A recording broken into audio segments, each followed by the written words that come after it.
Hello everyone, in today's video we're going to be looking at another very popular make money online influencer who is using bots and fake engagement to push himself up the algorithm and make more course sales. He's so popular you will definitely know who he is, and I'm going to give some clues to who he is. He lives in Romania, he has a shaved head, he wears his sunglasses inside, and his surname rhymes with late. Maybe you know who I'm talking about, but to catch you up to speed, my last 3 or 4 videos have been exposing some of the shady tactics that the make money online influencers have been using. We've covered the smma niche so far, which is a social media marketing agency niche, where we saw Iman Gadzhi, we saw Charlie Morgan, we saw a bunch of others as well, who are basically setting up YouTube channels and using lots and lots of fake engagement, fake comments, fake likes, fake subscribers, to basically make themselves more popular. Charlie, this has been life-changing. Thank you, man. I feel in debt to you. Keep going. I've never watched a video on YouTube with as much value as this video, man. I don't mean to be cringe, but I cried.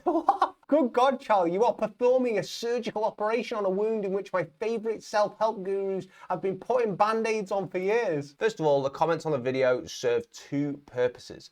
They are overly positive, so they work as good PR for the person. They'll say things like, this is the most inspiring advice I've ever heard. You should watch right to the end because the ending was great on the video, encouraging you to watch more. So that's what it does, first of all, and when you like a person, you're more likely to buy from them. Secondly, as well, as we saw with Iman Gadzhi, he's getting lots and lots of these bots to repeatedly watch his videos, increasing the watch time, which then means YouTube thinks the video is popular, pushes it to a broader audience. So he gets a broader audience, more people watching his videos. You can probably see this from the millions of viewers he's got. And then secondly as well, from these new viewers, they enter the top of his funnel. They then see all the positive comments. They then buy his course as well. So now you're all caught up to speed. Let's move on to today's influencer, who is also using bot comments and engagement. And his name is, if you hadn't guessed it, Andrew Tate. So Andrew Tate became the most Googled person in the world last year from his marketing tactics, which some were very clever. He basically got lots and lots of people to share his content. He incentivized them so they would get a cut of any course sales they made through an affiliate link. So there was a stage where you couldn't scroll on social media without seeing Andrew Tate's face. And he also was using very inflammatory marketing tactics to rub the viewer the wrong way, which would then increase the amount of people who search for him. But let's take a little look at some of the shady tactics he was using to help with his public image. And these are very similar tactics to as we saw with Iman Gadzhi, as we saw with Charlie Morgan as well, which is fake engagement, fake comments to help with the image to encourage course sales. Here we have one of his, I believe, one of his social media employees, and he is telling us exactly what Andrew Tate is doing. Listen to this. We have a PR campaign team where we go and we see all medias, whether positive or negative, that mentions Tate. We will send people, again, very real looking, Twitter, Instagram, whatever social media accounts, and they go and they comment on your posts. They try to counter your narrative. They're partly real people, partly bots, very highly trained. So you can see his PR guy there admitting that they have a whole team dedicated to searching the web for any negative Andrew Tate comment. And then what happens is they use fake bots and real accounts to then go and counter the narrative of whatever that person's saying, to manipulate the public perception of it. So for instance, if somebody was on the web saying, I don't like Andrew Tate for X, Y, and Z, sudden influx of people would then go to that very thread, whether it's on Twitter, whether it's on Reddit or whatever, and then start saying, Andrew Tate changed my life, it's been amazing since I've heard about him, etc. So it's manipulation of public image. Now let's see what this manipulation actually looks like. I think I've got a good example for you. Up next, we have Andrew Tate's interview with Piers Morgan. And on this video, it has 7.9 million views with 88,000 comments. And the comments are overwhelmingly in the favor of Andrew Tate. Tate, you nailed it. Well done, Andrew. Whoever put these 2 together deserves a raise. Whoever put these 2 together deserves a raise. Again, same comment, indicating bot comments. Let's all thank Andrew for allowing Piers on his podcast. Andrew never misses. So remember, 7.9 million views with 88,000 comments. So let's now have a look at the most popular YouTuber on YouTube, Mr. Beast, and see if a video of his with similar views also has about 88,000 comments. You think it would, right? Because he's the most popular YouTuber on YouTube. And on this one, he's actually got more views, 8.7 million, and only 22,000 comments. So more views, but 4 times as less comments. If you look at the viewer to the comment ratio, this once again suggests that Tate's PR team have went and flooded Piers Morgan's video to manipulate the image of Tate, to get everyone to think that on that conversation there, Tate was right. The psychological concept that you're seeing where people are using fake comments, it's a method of something called social proof. And what social proof is a method of persuasion.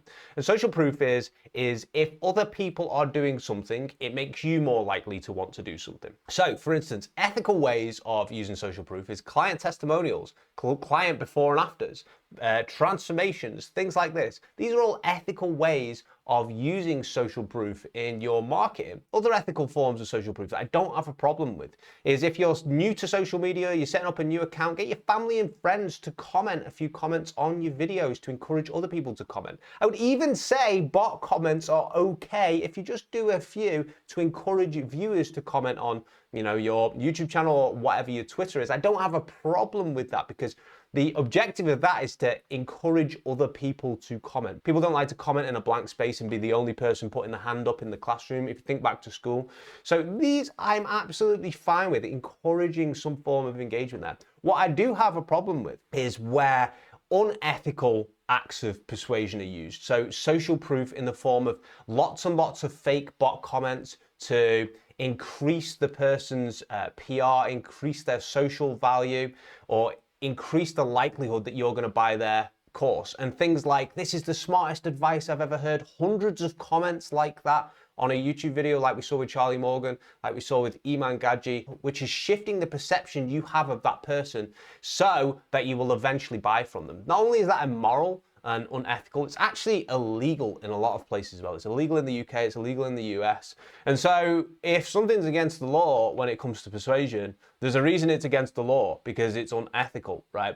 So that's what I have a problem with, but I don't have a problem with social proof in itself, encouraging the testimonials. If you have a blank space underneath your videos or your Twitter or your LinkedIn or whatever, getting a few comments in there just to encourage other people to comment as well. The irony of this whole situation is you probably wouldn't have blank spaces under it. All your content would actually take off if you didn't have this group of people who are all at the top there, who are all faking their engagement and trying to get the whole of the pie rather than letting everyone else have like an equal playing field for how the game works. But you've got these cheaters in there who are just encouraging engagement because they want to get to the top of the algorithm. They want to be the best. They want all the money, right? It's frigging greedy, and it's unethical, and it's actually illegal as well. Let's have a little look at what Andrew Tate defines as the matrix, which he is trying to help you escape. Can we see a little bit of irony in there?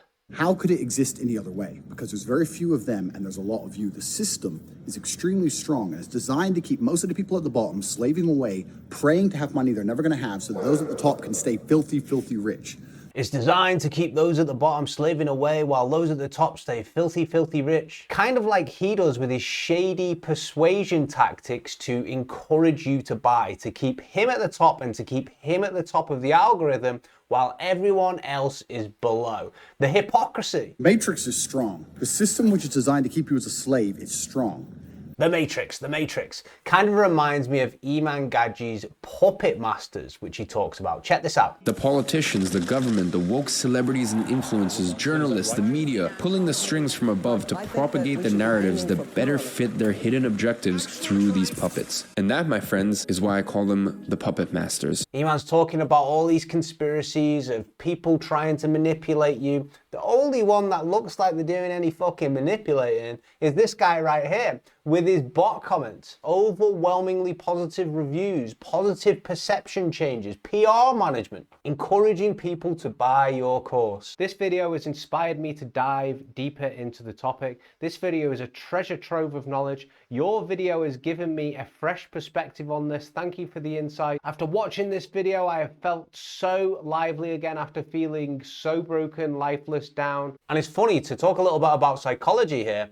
If you dive into some of these guys' contents, they will talk about conspiracies, talk about how people are trying to manipulate you, how the system is against you, the matrix, the puppet masters. There's actually some quite good research which shows that people who preach honesty, preach sincerity, preach promises, who are very, very interested in conspiracy theories, they're actually more likely to be Machiavellian and to not keep their promises than the typical person. And my little theory for the reason for this is that the people who are thinking about conspiracy theories all the time and talking about some dark force trying to manipulate others, the manipulation, the idea of it is usually on the forefront of their mind because they're the ones who are doing it, right? But that's just a little theory. Let's get back to Andrew Tate's video. There's an opportunity for the masses, for people at the bottom, for the munchers to break through and become ultra high net worth individuals, as I have. Did you see what he did there? He defined himself as high value. So if you put that together, he is saying that he is a high value person, you should be like him. Then you've got all the comments which are botted saying, this guy is the greatest inspiration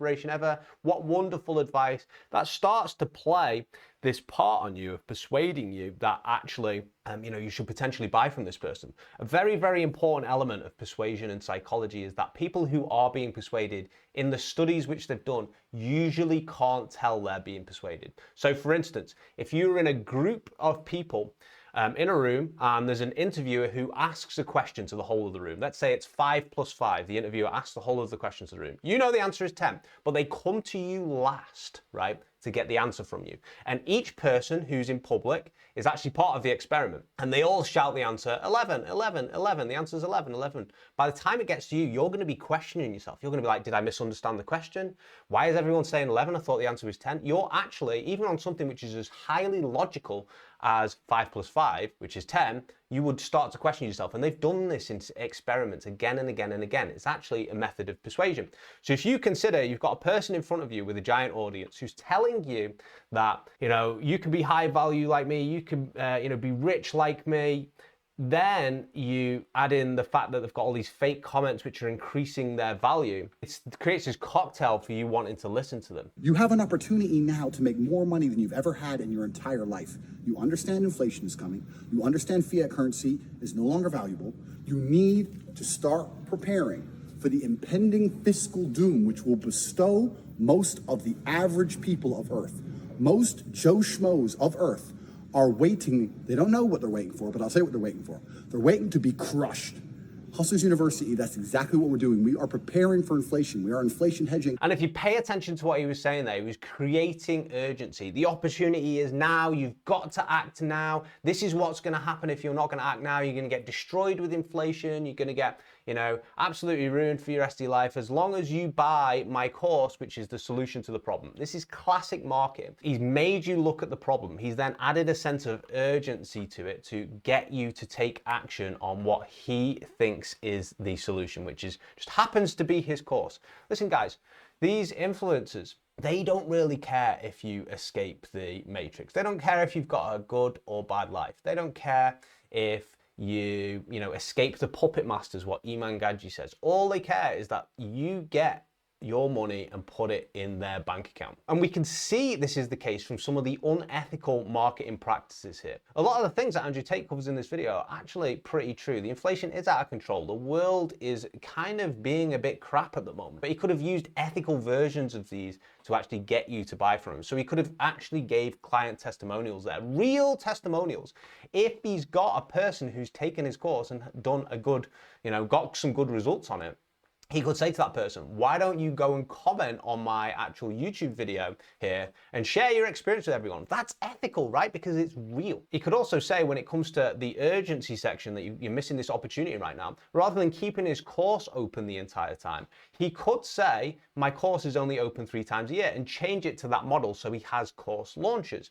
And so when he has course launches, it automatically creates a sense of urgency. You don't need to make it up. You could say, my course is only open 3 times a year for a week each time. And then after that week's passed, the course closes and then it's not open for a few more months. If you want to learn right now and if you're excited to do this right now, I would recommend that you take this course right now. But instead, what he did was he created this false sense of urgency. The world is crumbling. You must buy my course right now. Urgency, urgency, urgency, urgency. And these cognitive triggers have an impact on people and encourage them to buy. Now, I think that Iman Gadzhi has seen the success that Tate has had and therefore started using bot comments because he's picked up that Tate is also using bot comments. And you can kind of see how Iman Gadzhi's videos have changed over time. Iman Gadzhi never actually used to talk about women and wealth, but now he's like adopted this very traditional rich man persona, and women should be in traditional roles, men should be in traditional roles. And he's obviously just riding the wave that Tate has created there. Another thing that actually really annoys me is a lot of people have seen Iman Gadzhi's videos and they've been like, yeah, I know he's manipulating things, but he's an amazing marketer. Wow, he's such a great marketer.